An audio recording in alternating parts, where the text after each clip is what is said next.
ప్రతి క్షణం సమాజం కోసం మీ మిత్ర న్యూస్. శ్రీరామ్ దాదాపు 5 శతాబ్దాల భారతీయుల కళ ఈరోజు నిజమైంది.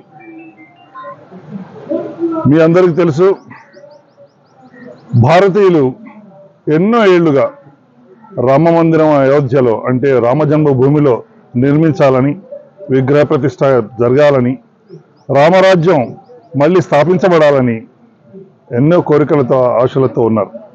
అది నరేంద్ర మోదీ గారి నాయకత్వంలో శాంతియుతంగా, న్యాయబద్ధంగా అందరి పోరాటాల తర్వాత వారి నేతృత్వంలో ఈరోజు ప్రతిష్టాపన జరిగింది. ఇది యావత్ ప్రపంచంలోనే భారతీయులందరూ, హిందువులందరూ హర్షించదగ్గ విషయం.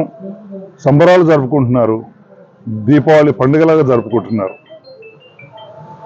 అందరికి కూడా నేను ఈరోజు ఈ ప్రాణప్రతిష్ఠ సందర్భంగా శుభాకాంక్షలు తెలియజేస్తున్నాను. ఈరోజు సాయంత్రం కూడా వాళ్ళందరూ వాళ్ళ ఇళ్లలో 5 దీపాలు వెలిగించి ఒక దీపావళి పండుగలా జరుపుకోవాలని నరేంద్ర మోదీ గారి పిలుపు మేరకు నేను వారిని కోరుతున్నాను. మరొక్కసారి మీ అందరికి కూడా అయోధ్య రామజన్మభూమి రామ మందిర ప్రాణప్రతిష్ఠ శుభాకాంక్షలు తెలియజేస్తున్నాను. న్యాయ